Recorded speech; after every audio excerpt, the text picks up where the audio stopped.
Fruits மக்களுக்கு வணக்கம். இன்னைக்கு நம்மளோட வீடியோல யாரை பத்தி பார்க்க போறோம் அப்படின்னா, இவரோட வீடியோஸை பார்த்தா நம்மளால சிரிக்காம இருக்கவே முடியாது. அந்த அளவுக்கு ரசிக்கத்தக்க வகையில வீடியோஸ் வந்து போட்டுட்டு இருப்பாங்க விஜே சித்து.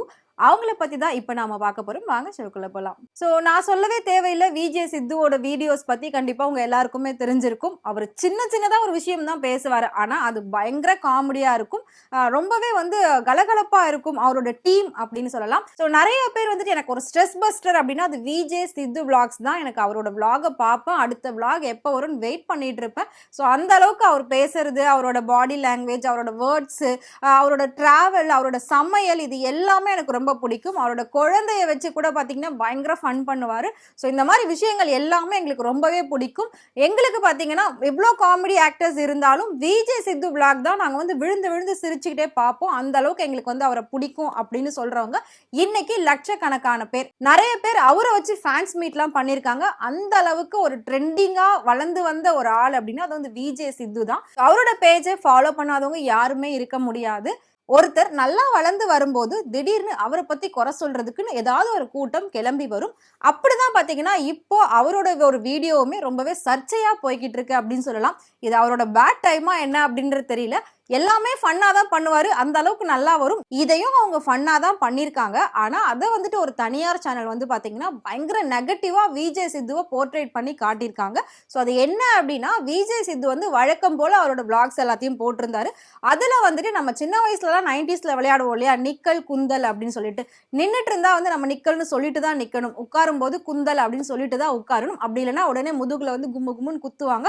இதெல்லாம் நானுமே விளையாடி இருக்கோம். ஸோ கண்டிப்பா நீங்களும் விளையாடி இருப்பீங்க அப்படின்னு நினைக்கிறேன். இதே மாதிரி ஒரு விளையாட்டை தான் வச்சு ஒரு வீடியோவா போட்டு அவங்க வந்து பிளாக் பண்ணியிருந்தாங்க. அதுல விஜே சித்துவோட ஃப்ரெண்டு வந்துட்டு சொல்லாம உட்கார்ந்துட்டாங்க. உடனே விஜே சித்து அதை கண்டுபிடிச்சு அவரை போட்டு வந்து அடி அடின்னு கும்மு கும்முன்னு குத்துவாரு. அந்த ஃபன் வந்துட்டு அப்படியே ரோடு வரைக்கும் வந்துடும். ரோட்ல வந்துட்டு வந்து தூக்கி போட்டு ஏறி மிதிக்கிறது, புரட்டுறது, இப்படி எல்லாம் பயங்கரமா பண்ணிட்டு இருப்பாரு. ஸோ இதை வந்துட்டு ஒரு வீடியோவா எடுத்து போட்டாரு. இதை நிறைய பேர் வந்து கமெண்ட் பண்ண ஆரம்பிச்சிருந்தாங்க. ஒரு சிலர் பார்த்து சிரிச்சுட்டு அதை விட்டுட்டு போயிட்டாங்க. ஆனா ஏதாவது ஒரு விஷயம் வந்து அவரை பிளாக் பண்ணணும்ல அப்படின்னு சொல்லிட்டு, அது எப்படி ஒரு வீடியோல ஒரு ஃப்ரெண்டா கூட இருக்கட்டும் அவங்கள இப்படி காலில் எட்டி உதைக்கிறதோ, ரோட்ல போட்டு பெரட்டி எடுத்து அடிக்கிறதெல்லாம் வந்து ஒரு வீடியோவா, இதெல்லாம் ஒரு விஷயம்னு சொல்லி அவங்க எப்படி வந்து பப்ளிக்ல போஸ்ட் பண்றாங்கன்னு சொல்லி ஒரு கூட்டம் விஜே சித்துவை குறை சொல்றதுக்காக கிளம்பியிருக்காங்க. இப்போ அதுதான் ரொம்ப ட்ரெண்டிங்கா போய்கிட்டு இருக்கு. இதை வந்து ஒரு தனியார் தொலைக்காட்சி நிறுவனம் பாத்தீங்கன்னா எடுத்து அவ்வளோ ஒரு நெகட்டிவா வந்து விஜே சித்துவை போர்ட்ரேட் பண்ணி காட்டியிருக்காங்க. ஆனாலும் அவங்க என்ன நெகட்டிவா சொன்னாலும் அதுல வர கமெண்ட்ஸை பாத்தீங்கன்னா, சித்து விளாக்ஸ் எப்பவுமே வந்து மாஸ் தான், எப்பவுமே ராக்கிங் தான், எப்பவுமே வந்துட்டு அவங்க கெத்து தான். அவங்க என்ன பண்ணாலும் நாங்க வந்து அதை தப்பா பார்க்க மாட்டோம், அதை வந்து நாங்க நெகட்டிவா பார்க்க மாட்டோம். நீங்க எதுக்கு இப்படி நெகட்டிவா அவங்கள போர்ட்ரேட் பண்றீங்க? அவங்க ஃப்ரெண்ட்ஸ்குள்ள அடிச்சுக்கிறாங்க, அது வீட்டுக்குள்ள அடிச்சுக்கிட்டா என்ன, ரோட்ல அடிச்சுக்கிட்டா என்ன, அதனால உங்களுக்கு ஏதாவது பாதிப்பு வந்துதா, இல்ல பப்ளிக் ஏதாவது டிஸ்டர்பன்ஸ் ஆனாங்களா? ஸோ இந்த மாதிரி எந்த விஷயம் நடக்காதப்போ நீங்க எப்படி இப்படி பண்ணலாம்னு சொல்லி அவருக்கு சப்போர்ட் பண்ணி ஆயிரக்கணக்கான ஃபாலோவர்ஸ், ஃபேன்ஸ் பாத்தீங்கன்னா கமெண்ட் பண்ணியிருந்தாங்க. அதுக்கப்புறம் அந்த நியூஸ் இருக்கிற இடம் தெரியாம சைலண்டா போய்கிட்டு இருக்கு அப்படின்னு சொல்லலாம். இவ்ளோ ஏங்க, இன்னொரு முக்கியமான விஷயத்துக்கே வந்து விஜே சித்து விளாக்ஸ் தான் காரணம் அப்படின்னு சொல்லிட்டாங்க. விஜே சித்து வந்து மொட்டை மாடி பார்ட்டி அப்படின்னு சொல்லி ஒரு ப்ரோக்ராம் பண்ணிட்டு இருந்தாரு. அதுல வந்துட்டு ஜெயம் ரவி இருக்காங்களா, அவங்கள வச்சுட்டு அவங்களோட பேரை வச்சு வந்து ஏதோ டேமேஜ் பண்ணி எல்லாம் பண்ணிட்டாங்க. அதனாலதான் ஜெயம் ரவி வந்து தன்னோட பேரை ரவி மோகன் அப்படின்னு மாத்திக்கிட்டாரு.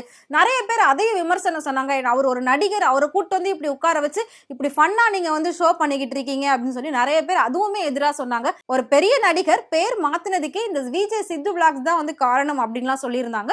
அந்த மொட்டை மாடி பார்ட்டி, அந்த ஷோ, அந்த கேம் தான் வந்துட்டு காரணமே. இதனாலதான் ஜெயம் ரவி தன்னோட பேரை ரவி மோகன் அப்படின்னு மாத்திக்கிட்டதாவுமே நிறைய பேர் சொல்லியிருந்தாங்க. ஸோ யாரு என்ன வேணா சொல்லிட்டு போட்டும், நம்ம போற வழி சரியா இருந்ததுன்னா நாம போய்கிட்டே இருக்கலாம். ஸோ அதுல வந்து பாத்தீங்கன்னா நிறைய தடங்கல்கள் வரதா செய்யும்.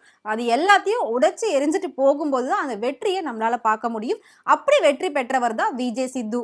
அதாவது ஒரு விஷயம் சொல்லுவாங்க, தமிழ்நாட்டு மக்களுக்கு ஒருத்தரை பிடிச்சிருச்சு அப்படின்னா அவ்வளோ லவ் கொடுப்பாங்க, அவங்கள வந்து தலையில தூக்கி உட்கார வச்சு அந்த அளவுக்கு மரியாதை கொடுப்பாங்க அப்படின்னு சொல்லுவாங்க. அந்த மாதிரி தாங்க சித்துக்கு கிடைச்ச தமிழ்நாட்டு பீப்புள்ஸோட லவ்வுமே. ஸோ மற்ற ஸ்டேட்ஸ்லயுமே பாத்தீங்கன்னா அவ்வளோ ஃபாலோவர்ஸ் இருக்காங்க. ஸோ ஸ்டேட்ஸ் மட்டும் கிடையாது, கண்ட்ரீஸ்ல கூட பாத்தீங்கன்னா விஜே சித்துவோட விளாகுக்காக அவ்வளோ ரசிகர்கள் இருக்காங்க, அவ்வளோ ஃபேன் ஃபாலோவர்ஸ் இருக்காங்க. ஸோ இப்படிலாம் இருக்கிற ஒருத்தரை என்னதான் நெகட்டிவா நீங்க போர்ட்ரேட் பண்ணாலும் அவரை வந்து அடிச்சு காலே இல்லை அப்படின்னு தான் சொல்லணும். ஏன்னா நிறைய பேரோட ஸ்ட்ரெஸ் பஸ்டரா இருக்காரு, நிறைய பேருக்கு இன்ஃப்ளூயன்சரா இருந்திருக்காரு.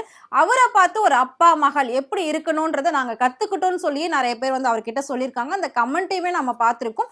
அந்த அளவுக்கு எல்லா விஷயமுமே பாசிட்டிவா தான் இருக்கும். இதை வந்துட்டு நெகட்டிவா பார்க்கறதும் எடுத்துக்கிறதும் நம்மளோட கண்ணோட்டத்துல தான் இருக்கு. எந்த ஒரு விஷயமா இருக்கட்டும், அது விஷயம் ஒண்ணுதான். ஆனா அதை சரியா பார்க்கறதும் தப்பா பார்க்கறதும் நம்மளோட கண்ணோட்டத்துல நம்ம மனசுலயும் தான் இருக்கு. சோ இதே மாதிரி உங்களுக்கும் விஜய் சேதுவை பிடிக்கும் அப்படின்னா மறக்காம கமெண்ட் பாக்ஸ்ல கமெண்ட் பண்ணுங்க. இன்ட்ரெஸ்டிங்கான நிறைய விஷயங்கள், சினிமால நடக்கக்கூடிய சுவாரஸ்யமான விஷயங்கள் உங்களுக்கு தெரியணும் அப்படின்னா மறக்காம ஃப்ரெண்ட் டூட் சேனலை ஃபாலோ பண்ணிக்கோங்க.